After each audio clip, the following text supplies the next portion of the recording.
Like notes for the hourglass. These are the songs of our lives.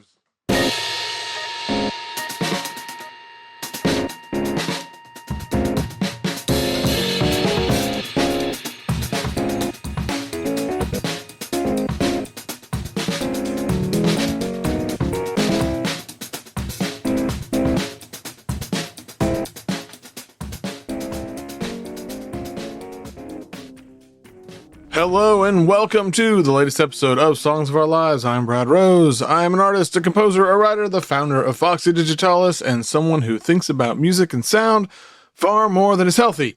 Each week, I invite on a guest to talk about the songs and the music that has meant a lot to them and left its mark. Previous guests include Maurice, Wendy Eisenberg, Weston Olinsky, White Boy Scream. The list goes on, but this week I am so excited to have the drummer, right? It's Ryan Sawyer. Let me just get into that. Ryan is, like I say this in the intro when we get into it, he's your favorite artist, favorite drummer. He's played on so many incredible records over the years and so many amazing projects. And I was really excited to have him on the show, especially because he's got a record coming out. It's Ryan Sawyer's Shaker Ensemble called For Those Who Wish to Sing Will Always Find a Song. It's coming out October 3rd on Lobby Art. Great label. Great record. I love this record so much. The highest compliment I can pay to it is that sonically yes, sort of, but just the spirit of it, the idea behind it, or part of the idea behind it, or within it, it reminds me of organic music societies, and I can't pay it a higher compliment. Honestly, it is an extraordinary record. It is one that gets better the more you listen to it, the deeper into it you get. It is not a record it works as passive listening, but it is it's engaging, and there's such intention behind it that I find every time I put it on, I just have to stop and listen, and it makes me smile, and it makes me happy, and it's an extraordinary record. So highly recommend checking that out. Ryan's always doing stuff. Go follow along, his website, Instagram, all that stuff, because he's always up to amazing, cool stuff. So this episode was an absolute blast, a joy, if you will. And I hope you, dear listener, enjoy it too.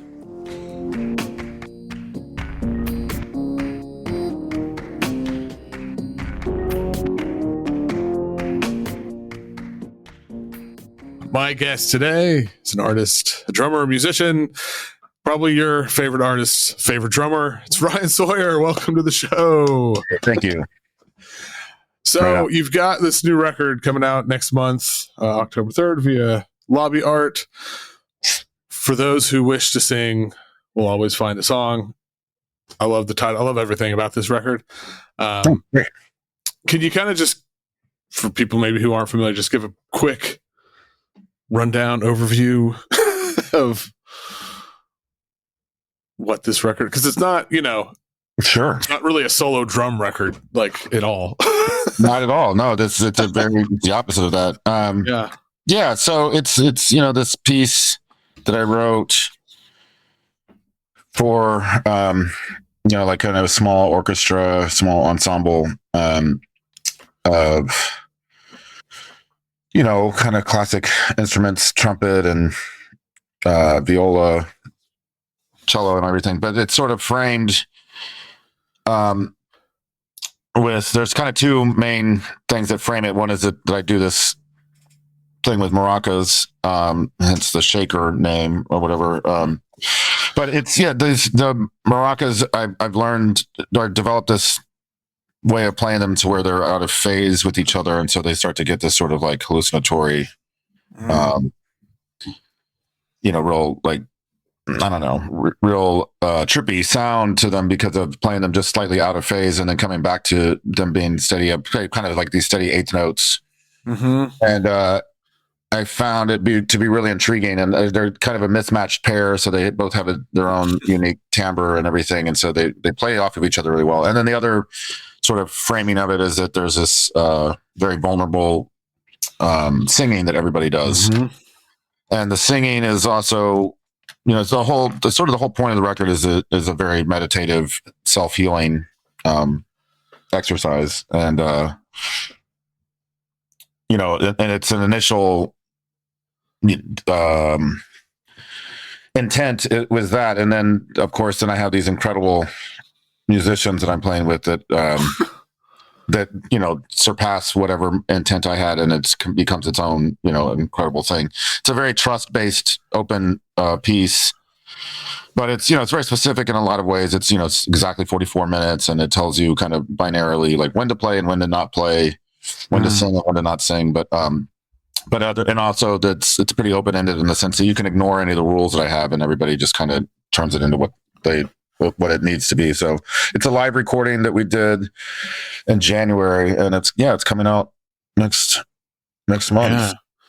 It's very exciting. There was mention like in the album description or whatever, talking about the performances at Union Pool where you would invite strangers basically, or to audience members to just sort of start singing. I'm curious what that was like, speaking to the vulnerability, like to me, that takes a lot of vulnerability on both sides. I'm curious what the moment was like when someone first like joined in. Yeah, it's pretty hallucinatory piece, so I didn't necessarily notice, but yeah, that's a cool thing. Also, it's New York, so everybody's a little too cool to really in earnest join in, but I look forward to doing this piece in other places, and and also like there are people who definitely did sing along, but it's it's pretty private. Nobody was really going for it that I noticed. Sure. The couple of times I've done it, and that it's only been I've maybe done the piece maybe 7 or 8 times, and that the second to last time the live recording was the first time, right, that I invited the audience to sing along. The liner notes or the description that you're talking about is by a good friend, Margaret Welsh, and she definitely sang along. I only know that because she told me. I didn't necessarily know it in the moment. Sure. But the idea is that it's we're all in this room together, and that we're all it's sort of supposed to be it could be an ecstatic state that we all enter into by participating. Yeah. With the piece, but listening is just as important, if not as important, and that's been a really incredible hallmark of this piece, is that people really listen when it's happening, and I'm not sure why it is the way it is, but I mean, I think the maracas really have this powerful thing, and it's cool. It's an engaging piece for sure to see live. Speaking of the maracas, I'm curious what, like, I really love the story behind that. So they were given to you as a gift for like helping someone move. Is that right? Yeah. This frontline vet's Stathos, percussionist, and she actually has the other pair, the mismatched other pair. Oh, nice. So at some point, I don't know, there's some potential there. Yeah. So it was a funny thing that how they entered into my life, because it was during the pandemic, and I just helped this person move some stuff out of their place, or I can't even remember the exact details, but nevertheless, and so I had these pair of maracas just kind of sitting around as like a thank you. And I mean, and it's also like when you help somebody move, it's kind of like in New York, it's often, and anywhere, but it's often like, actually, will you just take some of this stuff away from me? Right.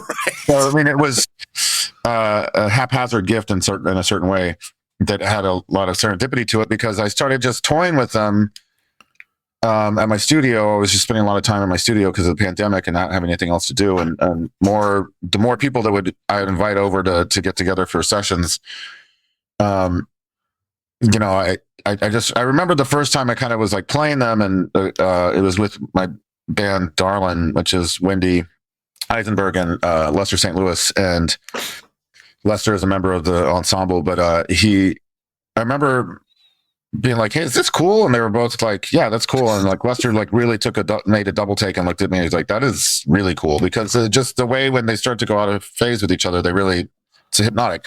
And so I kind of made that a thing of when I was getting together with lots of different people just to have a session, just to have, get to know each other in that way. And everybody that I got together with, I played drums and they played their instrument, and then inevitably I'd break out these maracas, and it got, the reception of it was stark. It was very like people really, so like, Laura Cox, who's in the ensemble, and Jessica Bavone and Madison Greenstone, like all these people, were like, it started to have a life of its own. I would be at a dinner party, and some like Madison, I remember coming up to me and being like, and we didn't really know each other that well. And she was like, so what's up with these maracas that everybody's talking about? So it started to have, wow. I remember like Laura Cox wanted to analyze it, like the sound, there's some sort of like app that you can, see what the frequencies are that it's playing with. And, it was very engaging to people. And so it made me, invest more energy and thought into what is possible with it. And that's kind of how the ensemble was born. Is, I had Nate Woolley come over, I had, several people. And then at this point now there's people who've seen the piece who are now included in it because they've really, like Zena Parkins wasn't initially she's not on the recording, but now she's part of the ensemble. Oh, wow. By virtue of seeing the piece and being like, what is going on? How did you make this? And, it's got a lot of mystery to it for something that's pretty simple. Yeah, that's just listening to it. It's, I don't know. It has this, I really hope I get to see a live performance of it someday, but just listening to the record, it has this effect of just, like you were talking about, people really listen. And it just kind of stops you in your, even I had it on, I put it on, I'd listened to it a couple times, and I put it on I was working on something else. I was like, oh, I'm going to put this on again. And then I got so distracted, I couldn't work on the other thing. I just had to like stop and just. Wow. That is great to hear. I love this. But I keep like, there was, there's some combination of things happening that feels really, special, or like happening on like I don't know, on a plane of existence I don't quite understand, which is, that's what I'm talking about. That's great. That's where it's supposed to meet you for sure. I'm curious too, like, talking about sort of the collective experience of it, which is and having these different musicians, and then some playing live, and the audience can get involved if they want and stuff like that. I'm curious how, like, you think about that or approach, like, creating that sort of almost like a musical, like, sort of democracy. It's your concept, right? It's your score. It's your, but you're like, I always wonder how people make that shift from, it's like, okay, I've written this thing, but now it's sort of in the hands of everybody else that is part of it. Yeah. Well,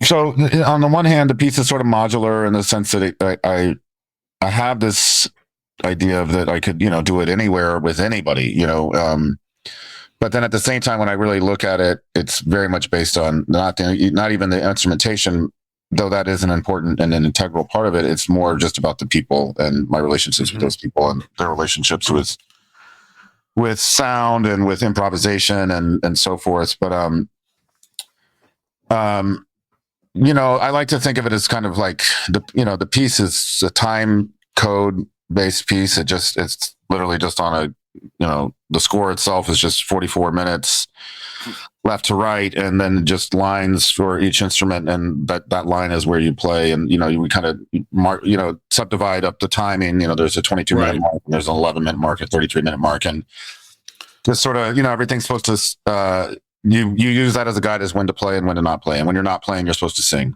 and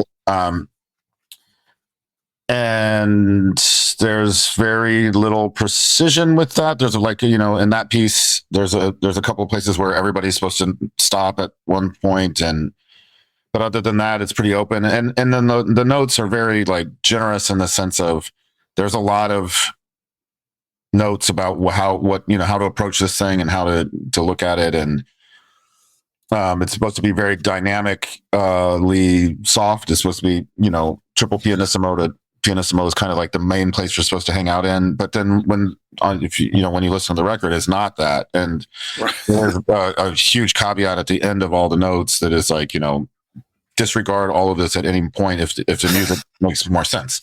Yeah. And when you're supposed to stop and when you're supposed to start are also malleable based off of, so it's a trust-based piece. And it's very much about the personalities of the group and these relationships that I have with these people. And the excitement, I mean, there's something palatably exciting about this combination of people and the approach to this music. For whatever reason, I very much, it's been a long time since I put my name on anything, and led anything, and I had a sort of punk rock, guilt about the idea of even telling people what to do, and then I kind of realized with it that you sometimes you have to tell people what to do if you have a vision of what you want to hear, and and also I love being told what to do. I love music.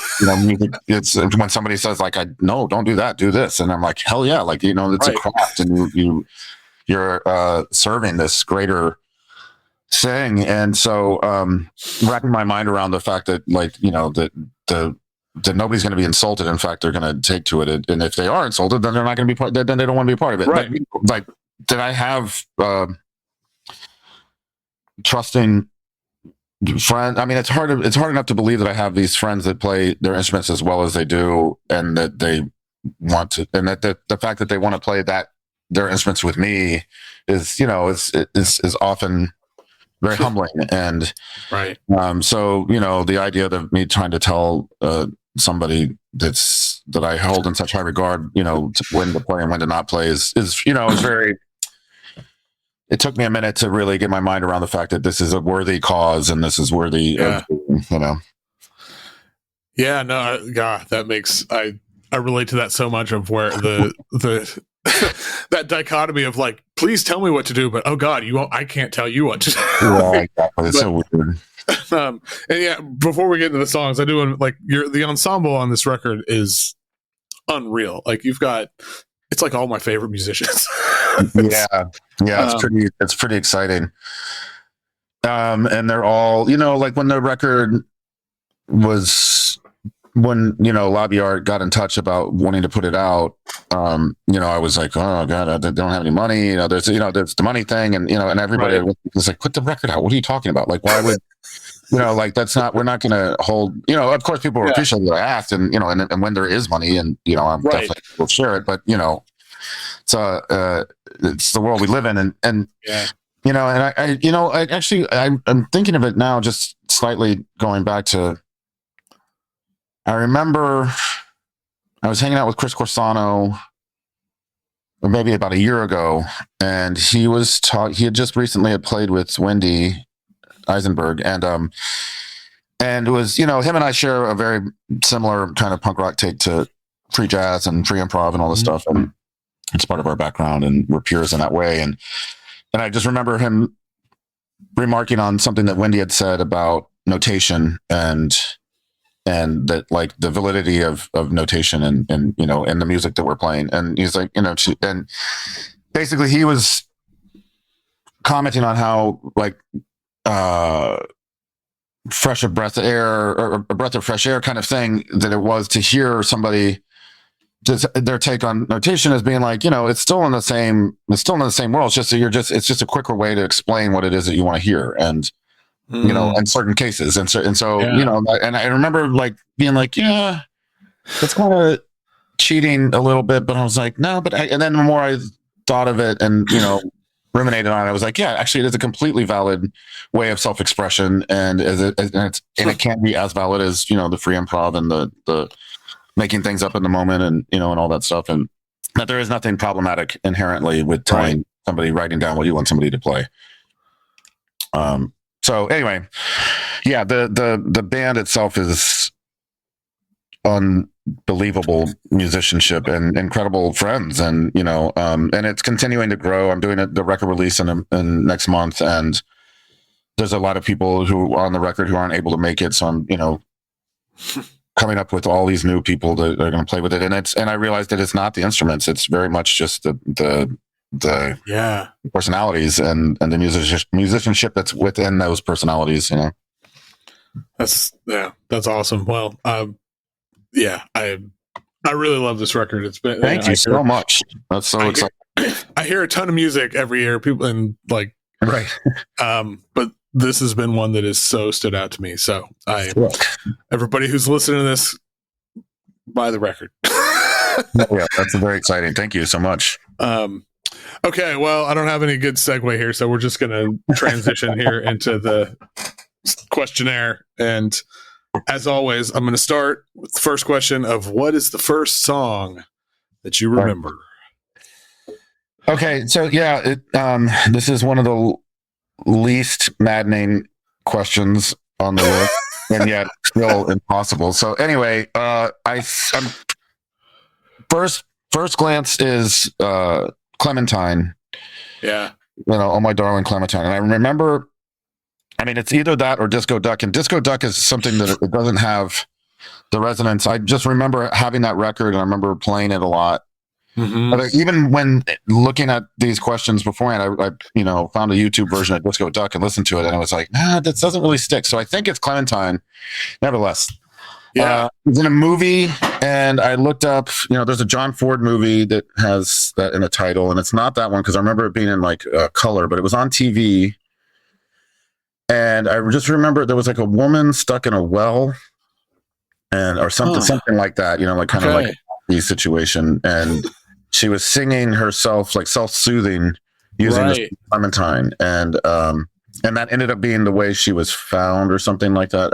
It cannot be that hard to find out what movie this is, but I haven't been able to yet. But nevertheless, I just remember it being very evocative to me as a kid. The song I feel like I already knew, but it is one of those songs that that it does feel ready made, like you already know it even before you've heard.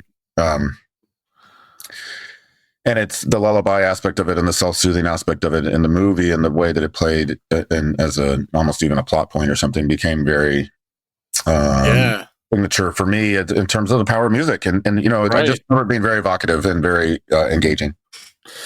Yeah, the self-soothing aspect of it, that is like, especially to sort of see a representation of that, like, is it such a young age? I don't know that.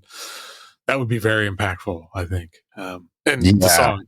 And I was a kid. I was very little. I mean, I remember being like under 5 years old or something. But, my parents listened to a lot of music. They were very young when I was born. And I grew up in a house with a lot of music being played on the record player. And there was like an active, that was a character in my life was the stereo and whatever was being played. So there was a lot. I was exposed to a lot of music from a very, very early age. But that one stuck out, and that was one that my parents weren't playing. That was something me engaged with TV or something. Yeah. What is the song that either actually makes you cry or it makes you feel some kind of way? That kind of way. Yeah. This one is impossible. I can cry at I could cry at Disco Duck. I can cry at anything. Yeah. But so I came up. The last one that I really, really cried to is the one I went with, and which is to say that there's been a bunch since then that I cried to, and a lot of songs can make me cry. Beautiful songs, powerful songs, sad songs, but it was "Nick of Time" by Bonnie Raitt, I think was, and it just gets me in this way. It's a pretty cheesy song in my memory, like I don't necessarily hold it up to something like that. And then listening to it, I see how just incredibly vulnerable it is and incredibly honest. And it's a pop song. It was did it on David Letterman. She was the name of the record. It was a big kind of a comeback record for her. I saw that tour when I was like in 5th grade. When it came out, that's the one that it's got. Let's Give Them Something to Talk About with Dennis Quaid in it in the video, and it's mean pretty unhinged, cheesy, but man, that song, her Letterman version is so great. She's playing keyboard. She's not even playing like her signature, slide guitar stuff. And it's clear she had a vision of what she wanted to talk about, which was aging and the vulnerability that comes with that. I cried about it when my mother passed away like 5 years ago. I went home to see my father, and I just played that song at random for some reason, and it had already been on my mind. I think from Tara Jane O'Neill and I were talking about Bonnie Raitt and recently, and she would reminded me of kind of like a stranger period of her career in the 80s when everybody was kind of being weird. How pop stars and pantheon people, everybody went through changes and things, and sartorially and haircut wise. So anyway, the way she navigated it is kind of amazing. That song has just got so much truth to it, and it's not talking about issues that are not talked about in pop radio, music and video and MTV music and stuff like that. Yeah, I remember that the whole like Nick of Time comeback, and because it was everywhere, and I was probably in like 5th grade or so. I was like 10 around that time, and I was like, I was super into like Guns N' Roses and Motley Crue, and so I didn't get it at the time. But then years and years later, I was having a conversation with somebody, and they were talking about, I think it was I Can't Make You Love Me, as being one of those, just, and I was like, it's like my memory of this is just being, a dumb kid who was annoyed that she won the Grammy and not Guns N' Roses or something. And then just like kind of went back and revisit, and it was, it's so, it kind of just, like really blew me away about, like you said, like especially like this song, so the way like how vulnerable it is, the things she's singing about, the way like the songs are just written and constructed and play, it just it's pretty remarkable stuff. But this song is, man, what a song. She has so much intention going on there, and it's strange. There's on YouTube, there's this like 45-minute interview that she does with Bob Costas of all people, and it's so staid and affected, like the way he even holds himself in the chair when he's doing this candid interview with this pop star and all that stuff, and yet her answering these questions, like she is very much aware of who she is and what she's doing, and she's talking a lot about how she's it's for this record for Nick of Time, and and she is talking about like how hard it is to be old in this industry, and and then I did the math, and I think she says it at some point, she's 39 when she's doing the interview, and I'm like, God damn, that's not old at all. And like, but nobody had been old, right? Who had a career in the 70s and late 60s, and like everybody was trying to, and the 80s was a big about face politically and culturally about what these people had established themselves with. So anyway, it's clear that she is aware, very self-aware, and it's also, it feels like, this is very much me projecting onto the thing, and she doesn't say this explicitly by any means, but it feels like she's like, this might be my last one, and so I'm just going to do exactly what I am going through, what I'm thinking about, because I think she had made a record before that didn't sell very well, and she was really worried about her career, and meanwhile, she just played, she just did a big tour this last year, and I unfortunately missed it, but and we're talking about a woman who an incredible genius artist that she plays Angel from Montgomery every show she plays, like the John Prine song. She knows what a good song is, and she holds that as important as her musicianship, and I don't know, I'm very inspired by her. Same. Cool. On the other side, what's the song that'll put you in a better mood? Oh, absolutely. Which is I would say crying is a very important thing when listening to music, and I would say that almost is putting you in a better mood in a way that the dark aspect of it. So I wouldn't look at it as the opposite. But a song that always puts me in a better mood is "Standing on the Verge of Getting It On" by Funkadelic. Oh man, yeah. I think that is one of the more incredible anthematic songs. It's just unbelievable what it's dealing with lyrically, but also even if you took away the lyrics or if it was in a language that I didn't speak, you would know exactly the hypeness of it and the enriching betterment for the your fellow person that it's involved itself with. Yeah, it's I don't know. Yeah, it's like funk is transcendence or something. It's so good. It's so crazy.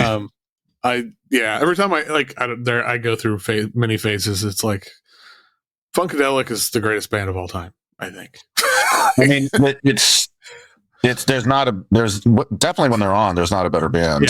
Yeah. When I got this question, this Google Doc of all these questions, I was like, I could just answer all these with Funkadelic and Parliament songs. Right. And I was thinking like I should do that, or it was like either that or Bob Dylan, or taking just a survey of just one artist and answering all these questions with them. But yeah, Funkadelic, and it's weird how I grew up with them because of, before I ever really even heard them, I'd been listening to them through mainly probably De La Soul, but through hip hop in general, sampling them. And so when I finally did turn my focus to Maggot Brain, I think it was the first one I got, and To Your Ass and Your Mind Will Follow, and those first couple records, they were so familiar already because De La had just sampled them so much, and I was such an insane De La Soul fan from fifth or sixth grade, and so, but I think it's important. I remember reading this interview with Hank Shockley from the Bomb Squad, Public Enemy's producers and stuff, and he was talking about Stevie Wonder, and he was comparing what they were hoping that they could do as producers and with Public Enemy was that they could do something along the lines of what Stevie Wonder was to them, which was, when they were 8, they heard Signed, Sealed, and Delivered on the radio. That was just a fun song, and then it was a song that they liked, and they just resonated with them, and they would go out and play in the playground. Their parents would be playing in the car radio, whatever, and then. Right. When they're like 12 or 13, they're starting to get interested in girls, and Stevie Wonder would be there again with a song with the same song, and it would have a different meaning because it was romantic and they could hear the romantic part. And as young men, as teenagers, they would hear the song and it was political, and they were engaging in a different modality. And then when they were in their 20s and they first really fell in love, and so how a song could be like that. And that's how I think of Funkadelic is they have all these modalities that you can grow up with. And the song never wavers, and it's, and what it's always going to be that initial, like something like Standing on the Verge of Getting It On is still going to have that resonance that it had for, say, the 8-year-old me, like it still hypes me that way. And yet I can hear they're talking about so many incredibly complicated and beautiful things within that song while also being like, dude, dance, it's very clear. Yeah, no, I think that's such a good point. Well, if it's not a Funkadelic song, what is objectively the best song of all time? Christ, right. The best song is What Reason Could I Give? Ornette Coleman off of Science Fiction. I really, really thought about this, and I have to say that this is it. I mean, I'm going to say this is it beyond my objective purview. This is actually the best song. And I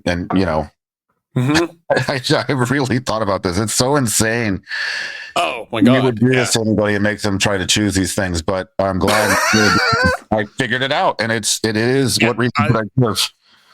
The lyrics, the performance, everything that is happening rhythmically, harmonically, it is, and I think this might have been it because you have a description underneath. It's sort of like Right. Like the height of, if you showed an alien, like the height of Sonic achievement. Right.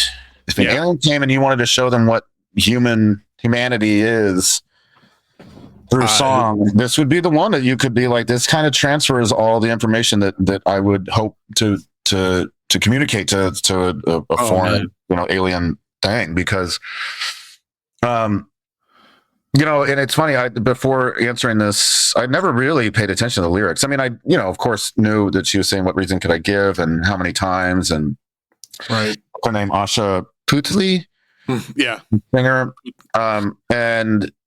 But it's really just the same verse twice, and then just a half or a quarter verse at the very end. And what she's saying, is so powerful. And, what reason could I give to live? Only that I love you. How many times must I die for love? Only when I'm without you. Where will the clouds be if not in the sky when I die? Just like, God damn, dude. Settle down, but it's so deep. And then meanwhile, Charlie Hayden and Ed Blackwell just like playing that double time, funkiest swinging shit. And then the melody just sweeping in and out of it. And I mean, I'm not sure still to this day. At any given moment, I could tell you exactly what harmolodics is, but also I'm not really sure that I know what it is. But that's it. Whatever is happening in that song, the way it's transient, going in and out of itself and eating its own tail and a whole thing. And then he just throws these lyrics on top of it. I did my due diligence in Wikipedia articles and all this shit, and turns out that she had come to town and was, kind of bumming around all the recording studios and, was trying to be a starlet of some sort, coming from like an Indian acting background in India. And John Hammond was, executive producing this record, and you recommended her to go in and audition for Ornette. And which is crazy. Like the same guy who, discovered all the jazz in the world that's so great, all the blues in the world, and, puts not only Bob Dylan on, but Bruce Springsteen on and all these other people. But like, is also the one who put Asha in touch with Ornette to make this song. It's cosmic. Man, that's incredible. Yeah, I feel like you could, in hearing that confirm, like you could write a book about this song. Just like this. I mean, the album, sure, but like this song. Like, I feel like there's so much here. And I just want to say, like, Ed Blackwell's been probably my favorite drummer for a long time. And he is like, he's like the secret architecture of this piece, I think, or something. Like he is, like him and Hayden together, of course. But like, I don't know. I just fucking, I'll take any opportunity I can to say how much I love Ed Blackwell. Jesus Christ. So on this specifically, because it seems so unhinged. And then when you really listen to it, you're like, oh no, he's just playing that shit. I mean, it's like, it gets to, ridiculous sort of like platitude level of description where I'm at a loss for what to say about. I mean, as a drummer, of course, I'm very inspired, but then as just a musician or a lover of music, you're just like, man, that guy, it becomes like those cats are cooking kind of, and I mean, it's like, what Bohannon says when he's introducing his band. It's like when, Ed Blackwell's playing, everybody else get off the stage, dude. Like this dude, like just, he's handling it, like whatever it is, he is dealing with it straight on and giving it to you. Like it's so beautiful. It's so, and it, and it's funky as fuck too. It's like, it's really funky. Yeah. Well, no, I think I I've done over 100 of these now. I think you may have like, You found the answer to this. So. Yeah. Everybody else need not apply. We retire this question. Right, yeah. Okay. Well, what's a song you used to love, but you've heard it recently, or if you think about it now, it doesn't really quite do it for you the same way. Right. Well, I mean, I couldn't answer this one without. This one is kind of my cop-out answer, which is just any song at any given moment. Like sometimes they don't, sometimes they just don't, I mean, obviously what comes to mind is, questionable taste as a teenager Sure. and things. And, I don't like Pearl Jam anymore. And I question that I ever really did, but stuff like that. But it seems very, I don't know, almost too low hanging fruit or pedestrian to really answer it that way. I think it opens up a very interesting thing, which is that question is that, you got to read the room with songs, and sometimes it's just not the right time to play that song. I mean, unfortunately, one of the things that I thought of was R. Kelly. I mean, I'm a huge R. Kelly fan, and yet the Ignition remix comes up often on this question because really, because it's arguably like the greatest pop song ever, if you ask me. But also, I understand why you kind of just can't. You really can't, and and it's funny, like even I DJ, and I've DJed for a living for quite a long time, way more than half my life, and it's nobody plays him anymore. Like just and people still play Kanye, people still play I mean, during the week that he had the dinner with the Proud Boys and whatever bullshit he was up to, like nobody blinks an eye at that. But for some reason, R. Kelly summarily just got, really actually truly canceled. Anyway, so at any given moment, it could be any song that's just not the right fit or the right time, or it's, something that you thought you liked. There's other, there's this really cool thing too that happens. And I know everybody's experienced this in some way where you are so excited. Like I'll say for myself, like when I was a kid, I was very much wanted to impress my father with my, with music. And I remember like being very excited about a song. I can't remember which one specifically, but like say a song. And then this, like listening to it at night before he went to bed, and in the morning knowing that he was going to give me a ride to school, and I'm 11 years old or something, and I have the tape, I have it queued up, I put it we get in the car, he's giving me a ride to school, and I play it for him. And, it doesn't land, and you can feel it. You can feel when it's playing, like the audience not receiving it the way that you had hoped, the way that you receive it. And that it's not right. And I kind of equate the answer to that question to that, like where it's just like, it could be any song that is something that you thought you liked and you don't actually like it anymore, or it's not the time to play it, or,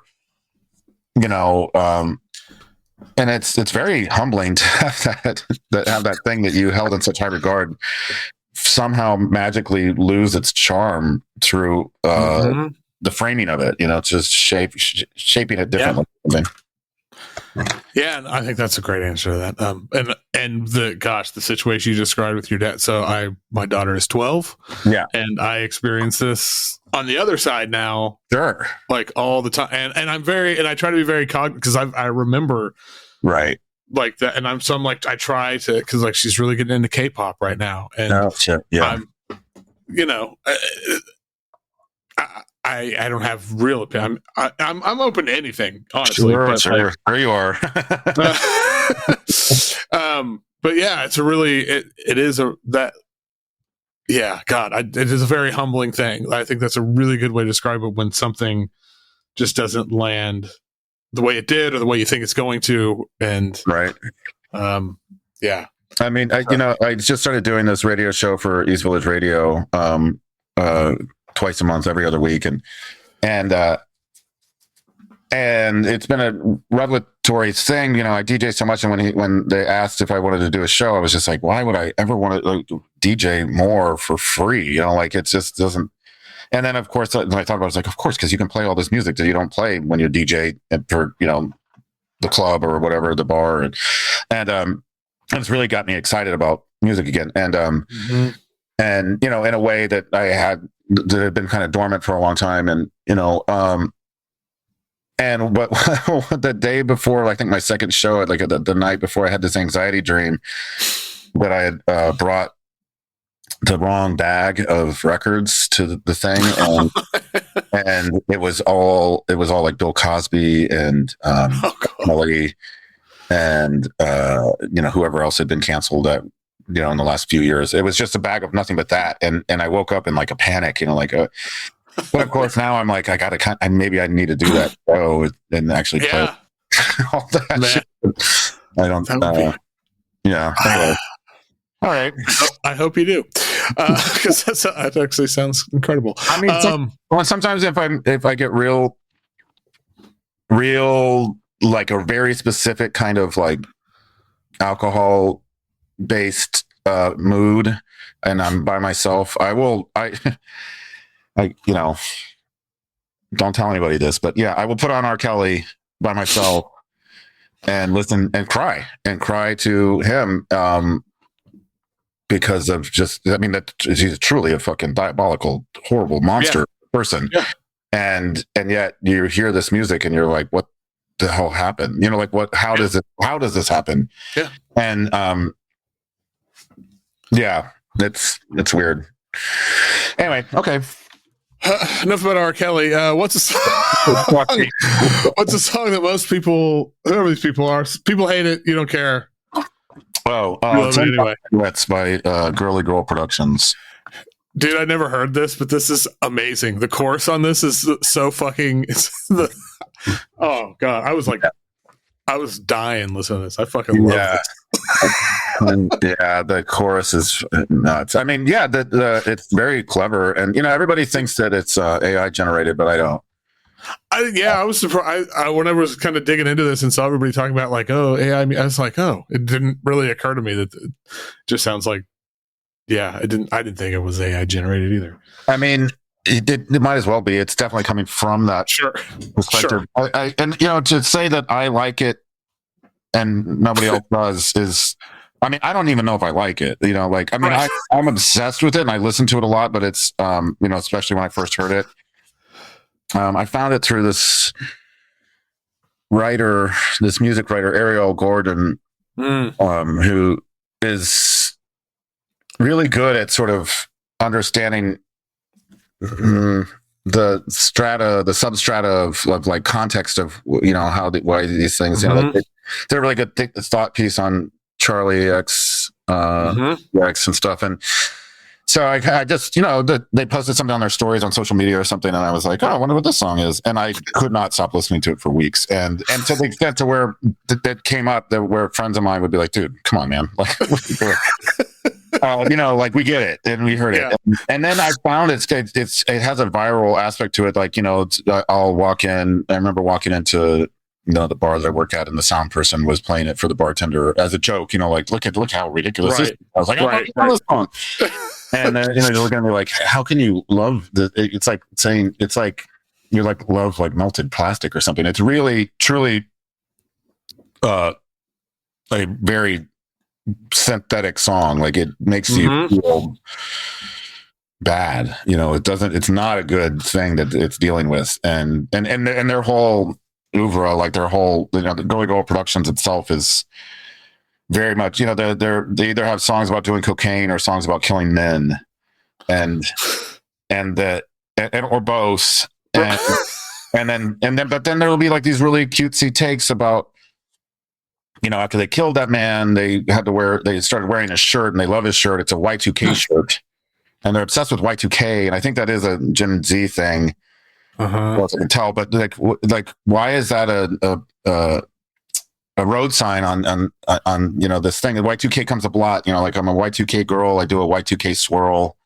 I love killing men. Great, and it's all Barbie based, and right. all of it is really hollow and vapid, and yet resonates with me for some reason on a level that is maybe self-harm based. I don't know, but yeah. I would say even I hate it, and I listen to it. I think that's perfect. The song you hate, but also can't stop listening to. That's a good other question. Okay, what's the most romantic song? Now this I don't remember what I said. Let me look at the notes. I initially my first, I think maybe the most romantic song is "In a Silent Way," Peaceful, like that record of Miles Davis's. But that's what I answered on the thing. Let me. Where did I put the question? Oh, copy. Oh, here it is. What's the most romantic song is, Infinite Love by Bernice. Yeah. Do you know them? Yeah. No, I didn't know this. Oh, yeah. And was totally floored by it when they're incredible, right? Holy shit. Yeah, that whole record, this new record of theirs. I met them on tour I was on tour with Wendy Eisenberg, and they already knew these homies, and they're Toronto based trio. Robin, the singer, just the most evocative voice and singing about, and I don't even know. I mean, that's once again one of the most impossible songs to answer. I mean, questions to answer, and yet I don't know. This one seems to be it. I mean, of course, then Sade, then cavalcades of centuries of music that is as romantic as anything's ever been. But at the same time, this one is the one for me right now. Infinite Love just is like it's not even. She's not even talking about romance. She's just talking about like self-love and it's kind of like picking yourself up and dusting yourself off. Mm-hmm. But it's really. If you don't listen to the lyrics, it is really kind of, sexy and also just invigorating. Yeah, the way, the whole way that how it's produced and just there's all these details in it in the way it's mixed, and it just feels so intimate and it's just wrapping itself around you or something. And it was mixed. It was recorded by Lily. Oh shit, what is her last name? At Figure 8, Lily Wren, maybe? No. And Shazad Ismaili. They did it at Figure 8 Studios here, and it's clear that they it wasn't just let's turn it up and it'll sound good. The song, they definitely crafted the mix is part of the ingredients of why this thing works so well, for sure. Yeah, I was so glad to be introduced to this because I'm borderline obsessed right now. Yeah, the first song on that record is also really, really good. It's one of the ones that I listened to 47 times in a row, one day, kind of thing. But this one was a harder one to find because it's deeper in the record and a deep cut, as they say. And once I got it, it became replaced the opening track for me. Mm-hmm. And I listened to it constantly. I put it on every mix that I give to somebody. I'm so impressed with them, and the drummer is just playing one of those drum pad things where it's and there's cheesy sounds and they make it sound so engaging and so cool. And they're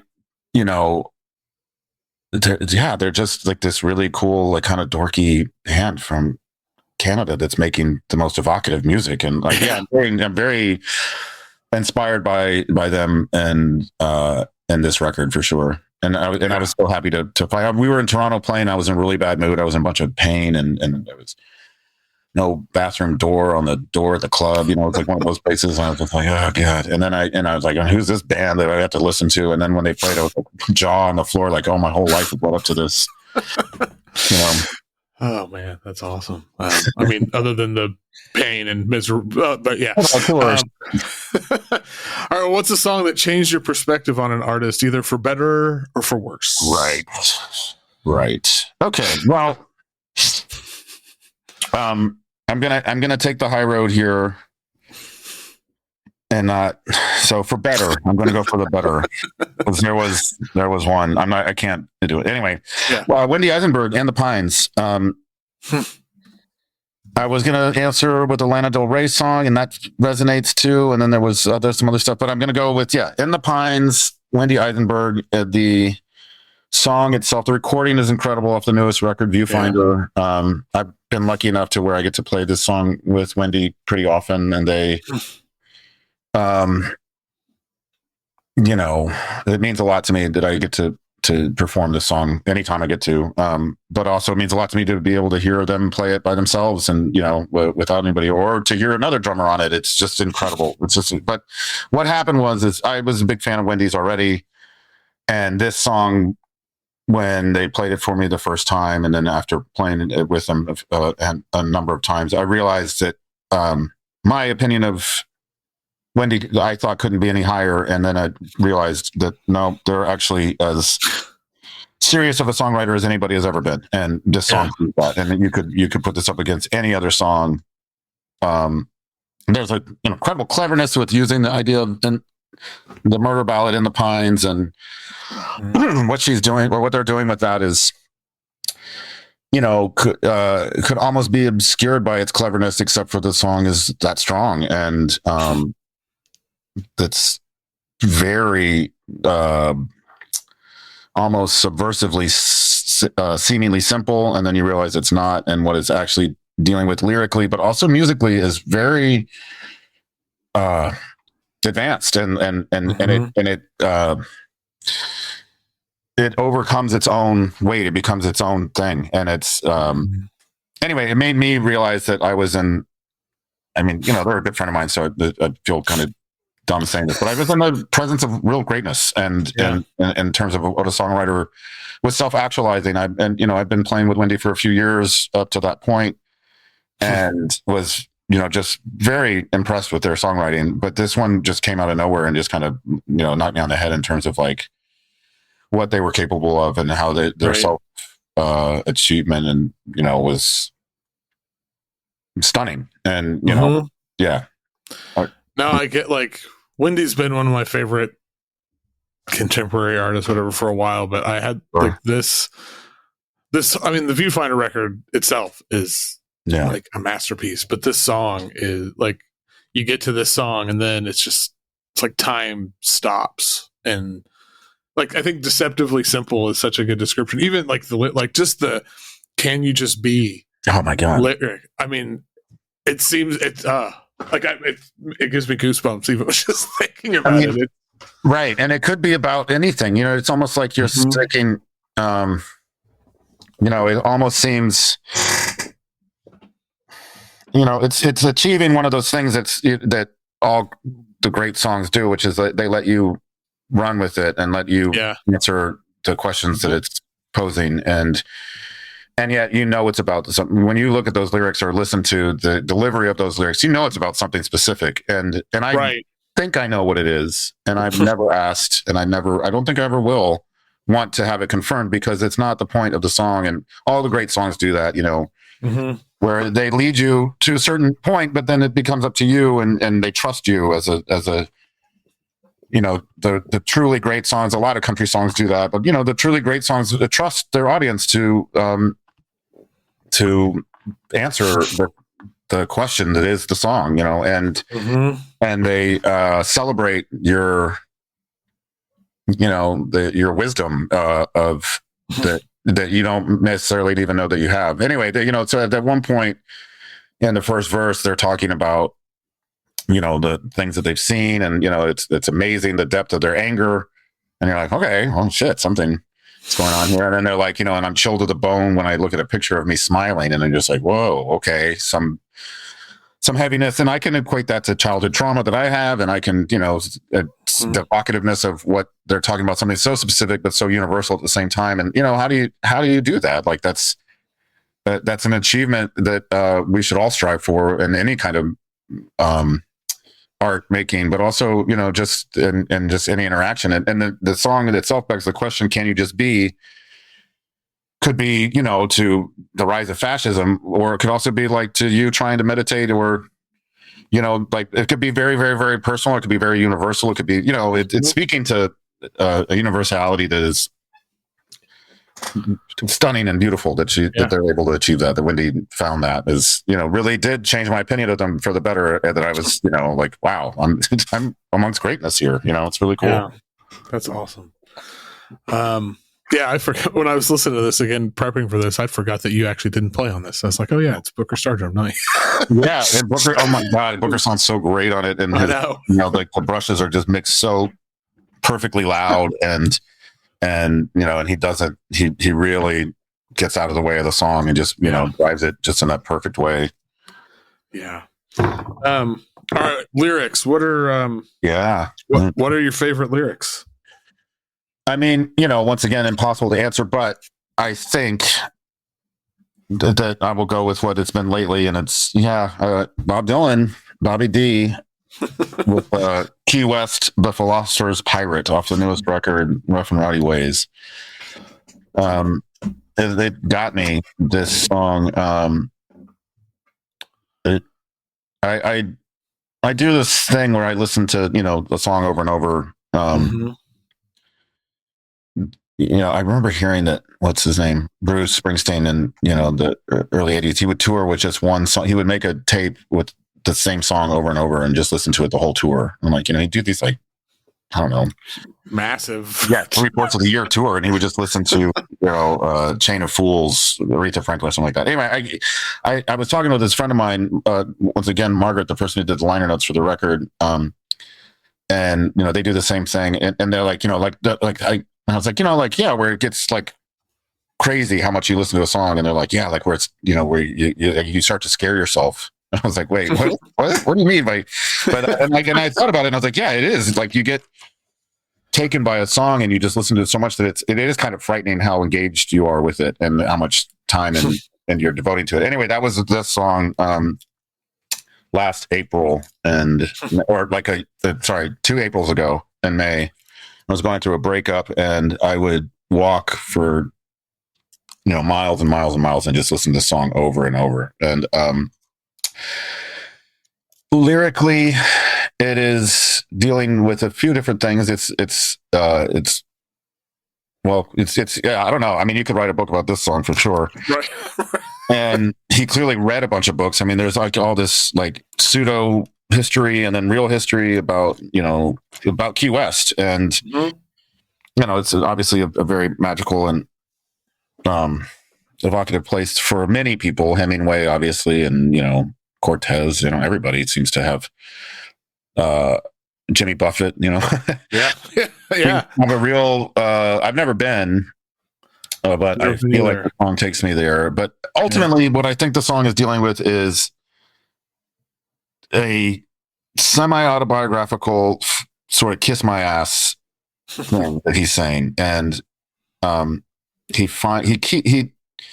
keeps saying, even at the very last line is, he uses this refrain about when talking about the Key West. He always says down on the bottom, way down at the bottom by the Gulf of Mexico, down at the bottom.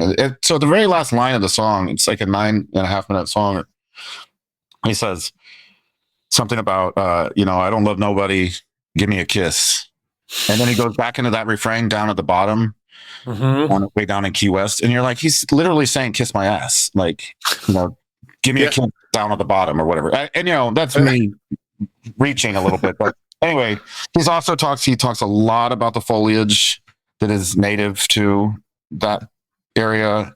And And at one point in the second verse, I believe, he talks about his influences, Corso, Kerouac, Ginsberg. They grew up on the wrong side of the tracks, just like him. And then he talks about Buddy. Well, I'm guessing Buddy Holly. He saw Buddy Holly when he was young. And Jimmy and Louie and all the rest. And then he talks about he's standing with his feet planted straight on the ground. He's got his hand up and his thumb down. Such is life, such is happiness. And that moment, I believe it's when he transfers himself into part of he becomes a tree himself. And he is not only inspired by the foliage and he talks about hibiscus flowers. He talks about he hides this gumbo limbo place. It's actually like a nature preserve in Boca Raton. He uses it in a poetic way that he's learned all the gumbo limbo rituals and all this stuff. But anyway, I think he's identifying himself as part of the scenery of this place and the magicalness of it and the intoxication of the heat, and that, summer is endless there, that there's no such thing as winter there, and that he is, so it's a very bespoke place and that he is part of that. And I think also he's dealing with, there's this idea. I remember reading Richard Alpert, Ram Dass was talking about seeing this guru of his, and that his guru would had all these followers around him, mainly that the followers there were to make sure that he didn't disappear into the landscape, that he was so enlightened that he could just be, if he just walked off by himself, he could just become part of the forest and in India or something. And it's kind of what I think is like that same idea as what Dylan's talking about right now, is like that he is part of, he's melding into the landscape. He's becoming to where he can't differentiate himself from the trees. And then at the same time, then there's this whole other thing going on about this sort of very liminal thing, this liminal space that Key West has mythically, but also physically. And I do know that he would spend some times there, to reading different biographies and stuff, that he definitely did songwriting, retreats there, or he would find himself there. Basically, I was at the place where I was like, what do you think about the song? I could talk about this forever. What do you have any thoughts about it? Were you familiar with it? Yeah, I knew the song. Like, I think I really like your take on it. Like, it always had this kind of mythic quality to it. Sure. To me, like, I think that part of it. But the thing with the tree, like that, I'm going to be thinking about that after this conversation, because I think that's really, I think that's I really like that read on it. And and I really love this song. I really love this album. I love, just outside of the lyrics perspective, I just love I especially love how his voice sounds on this record and on this song.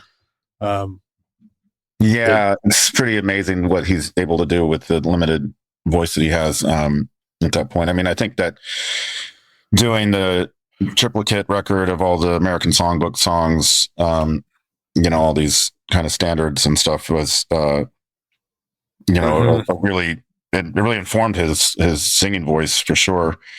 And there's a bunch of the mythic quality, that it starts out talking about McKinley, and then they talk about Truman, and then the wireless radio being the thread that goes in and out. Like it kind of ties the first verse, the opening of the first verse and the ending of the last verse together.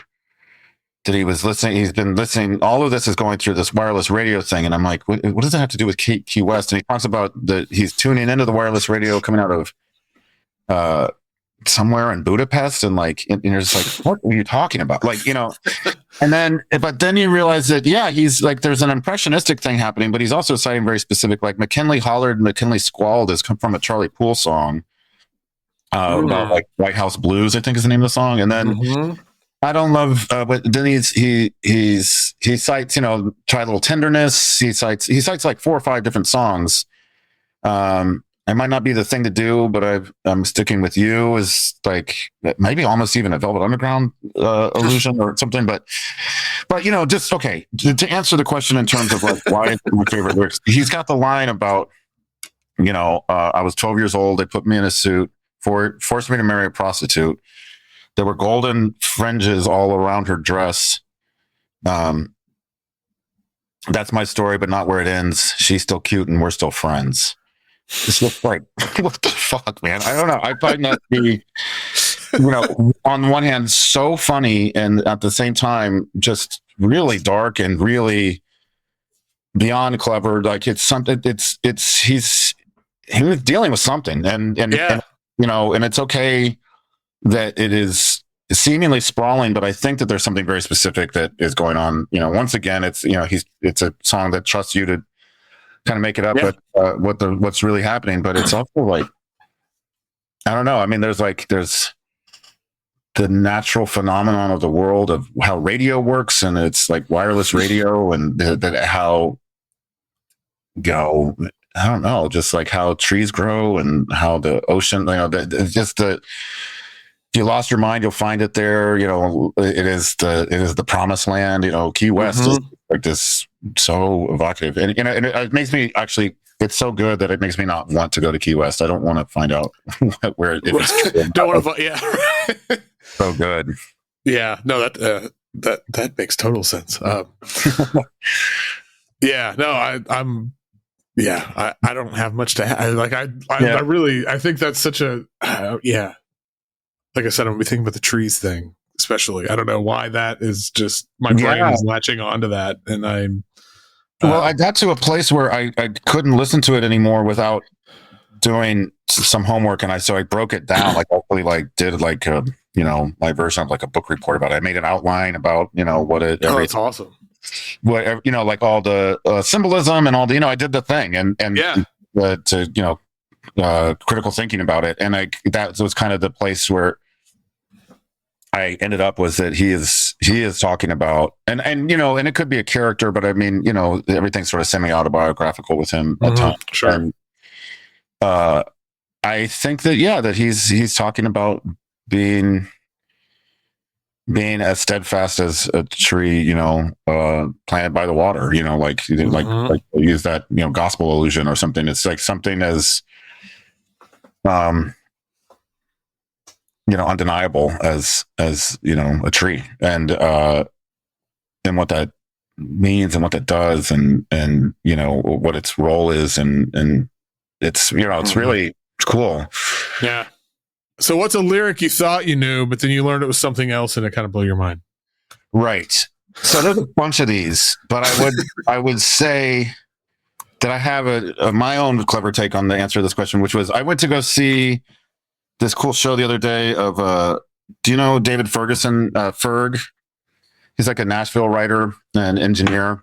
No. Him and this guy, Pat McLaughlin. Pat McLaughlin is a singer-songwriter from the late 70s, 80s, 90s, and they're kind of contemporaries of each other. Thick as Thieves, sort of background Nashville guys. And I think, if I understand correctly, Ferg was sort of adopted by the Johnny Cash world before, but then definitely during the renaissance of Rick Rubin, and he was like his engineer at his studio, and I think he helped write some songs, and he's written some incredible songs, like but he also did the soundtrack to Red Dawn Redemption thing.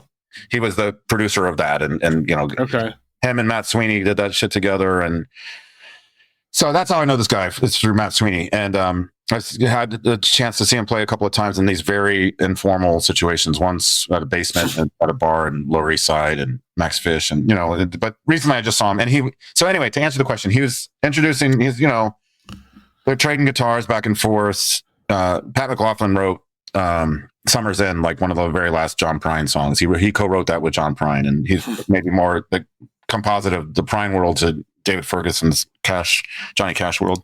Gotcha. Anyway, he's Ferg's introducing a song, and you know, just kind of picking in. He's like, you know, this song is a Johnny Cash song, and you know, it's kind of a sad song. It's what the fuck is the name of it? It's Home of the Blues, right? And it's a breakup song, but you know, ever since he broke up with this lady, now he rests his head in the home of the blues, or he lives at the home of the blues. And so, you know, you think you know what the song's about. It's pretty clear. And then so he's like, yeah, this song's about Johnny Cash's favorite record store. You know, whenever he had some free time, or he was in a bad mood, or he was in a good mood, he'd always go down to the Home of the Blues. That was the name of this record store in Nashville. And you know, and then you listen to the song with that take, and you're like, oh, he's just talking about going record shop, and you can, you know, he's like, you can find him at the Home of the Blues most of the time. That's where he's going to be. Amazing. Yeah. So I was like, you know, it's not a song that I had confused necessarily, but so eye-opening that, you know, like that, and it is still a breakup song too, but you know, when I was a kid, I remember my dad had to pull over the car because he was laughing so hard because we were listening to early Stones, and I thought that song "Complicated" was, I was singing along to it, you know, full unabashed, you know, she's so constipated. That's what I thought the lyrics were. So I wasn't a big surprise to find out those weren't the lyrics, because I was just a little kid, but right. Like, what's she complicated about? And I didn't even necessarily know what constipated meant. I just had heard the word in it. Yeah. That's great. Now, what cover song's better than the original? Right. Okay.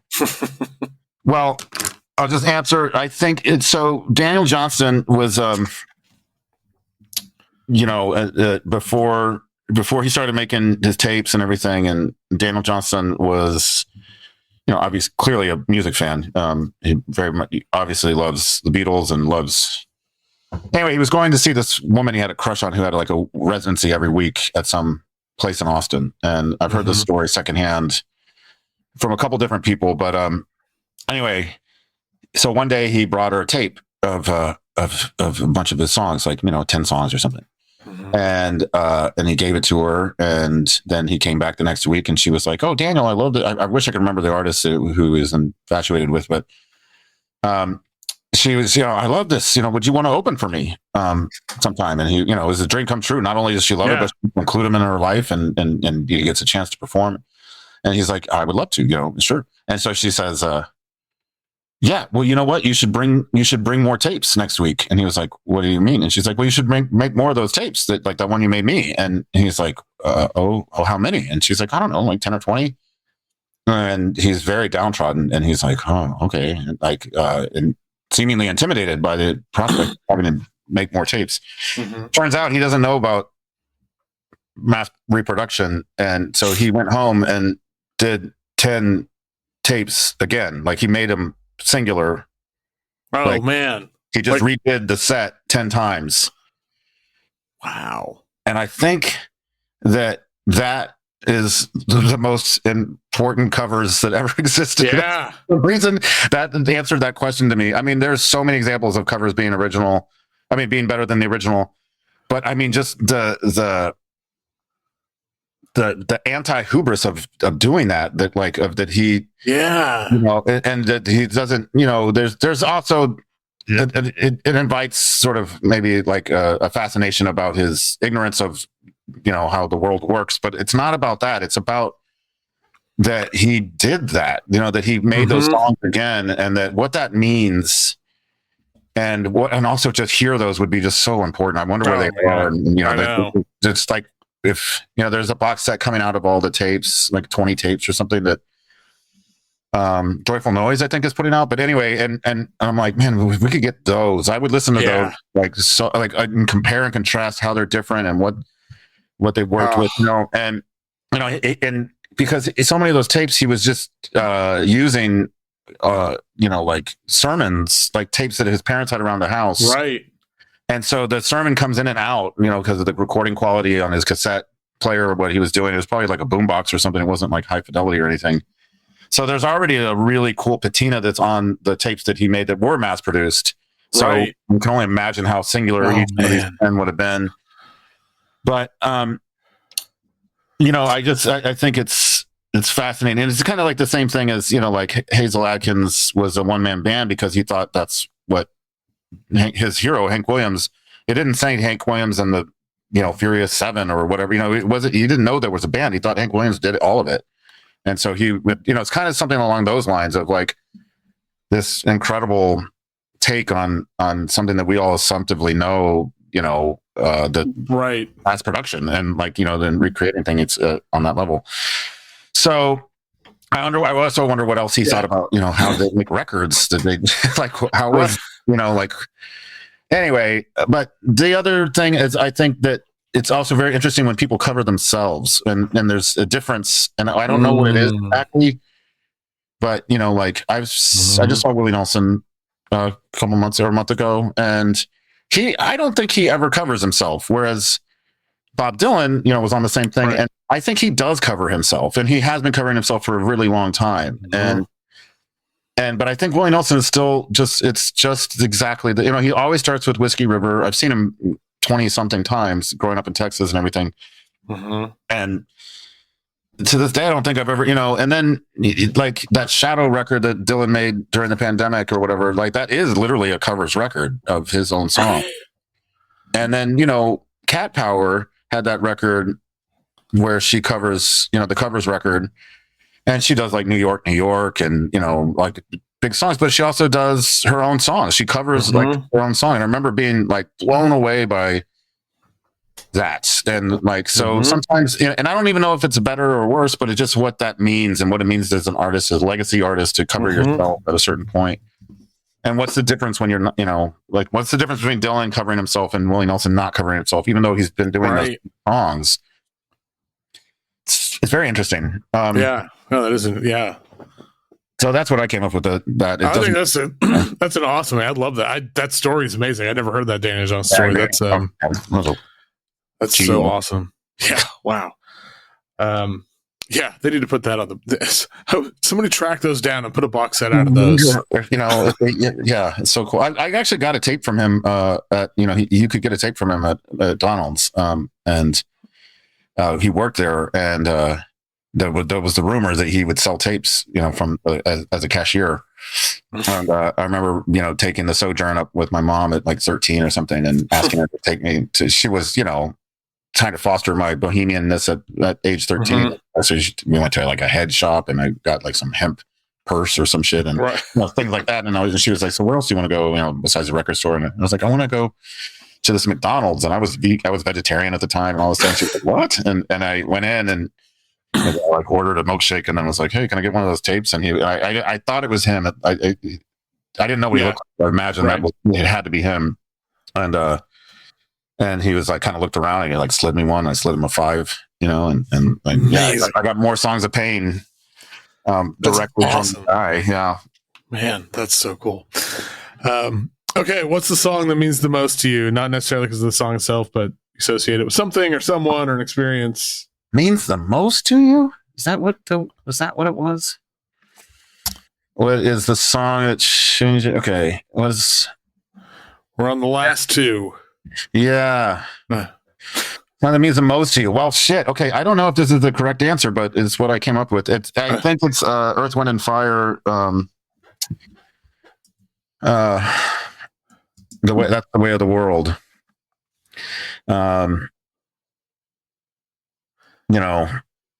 It just and not be. I think it answers the second part of the question more, which is not because of the song necessarily. I do love that song, and it is one of the.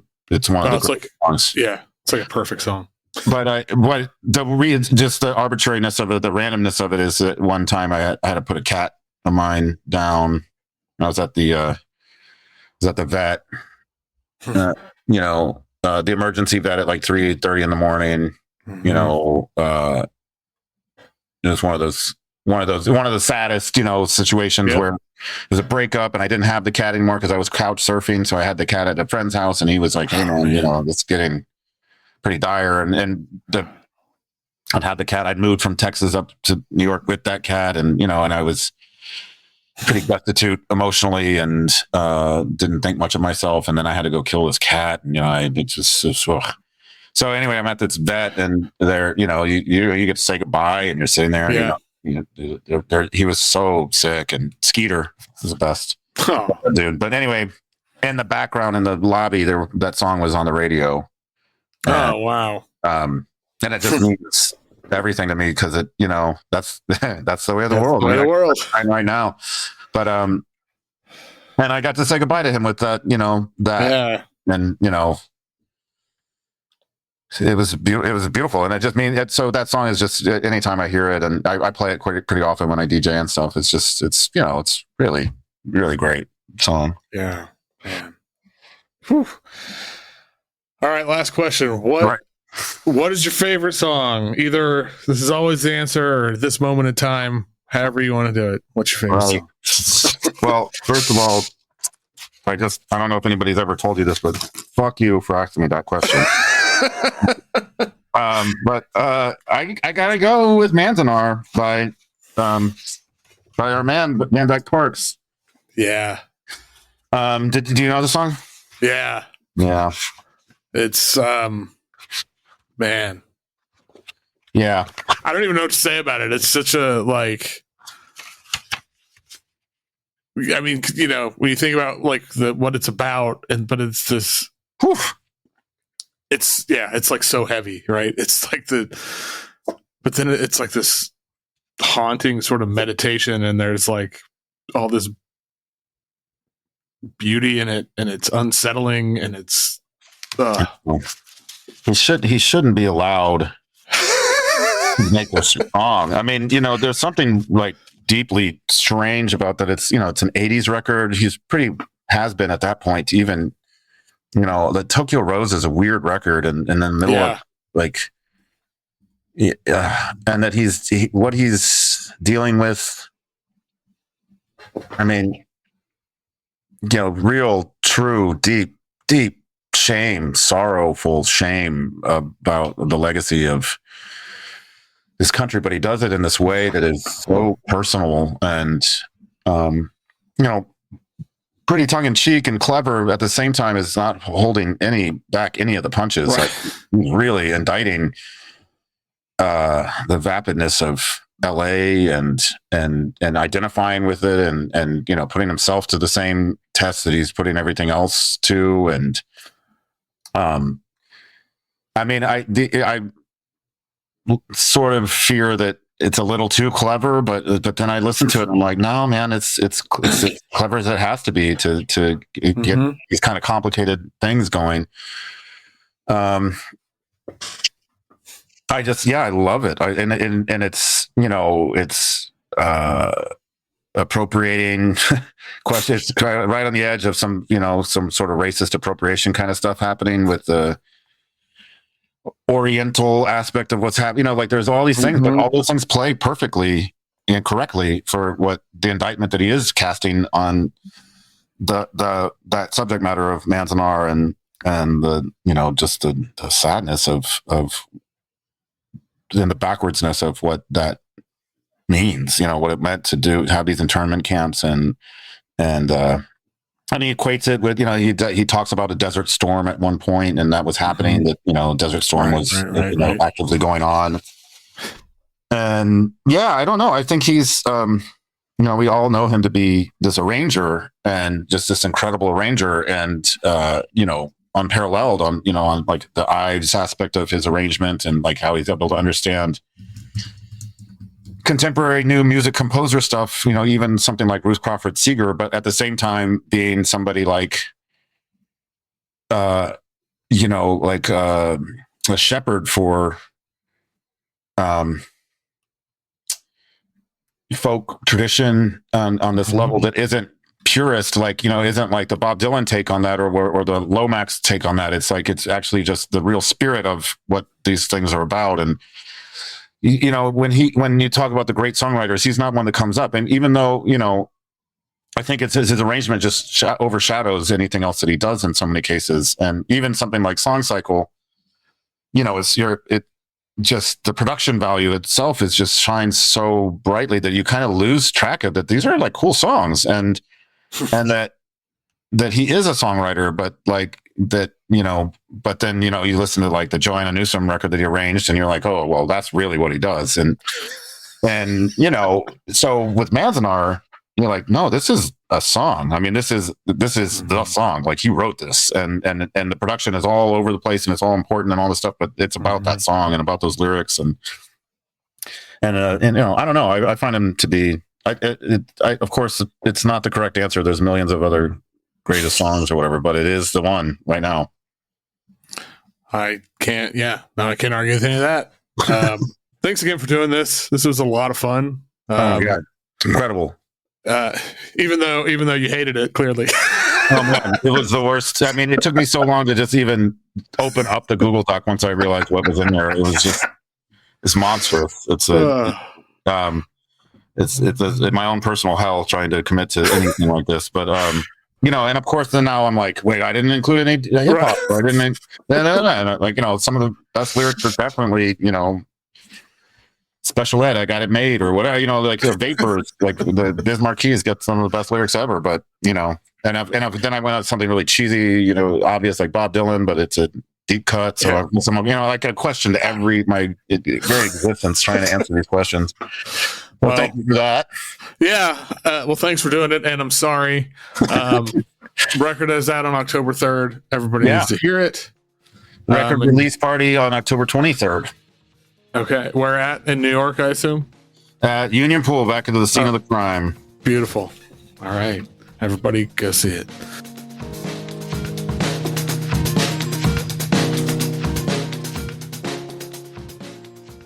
Once again, thank you to Ryan Sawyer taking the time, coming on, just having fun, you know? Great stuff. For those who wish to sing, we'll always find a song. Also, like, perfect sort of theme for this whole podcast, right? Anyway, it's out on October 3rd via Lobby Art. And just another shout out for that label. Everything they do is gold, and highly recommend checking out anything they've got going on. Ryan's playlist is linked in the show notes. Hey, if you like this show, please leave a rating, review, subscribe, wherever there's a podcast, all that stuff. If you don't want ads, You want to really help keep it going, patreon.com/Foxy Digitalis does the deal. I appreciate all you. Till next time, keep on listening whatever the hell you want.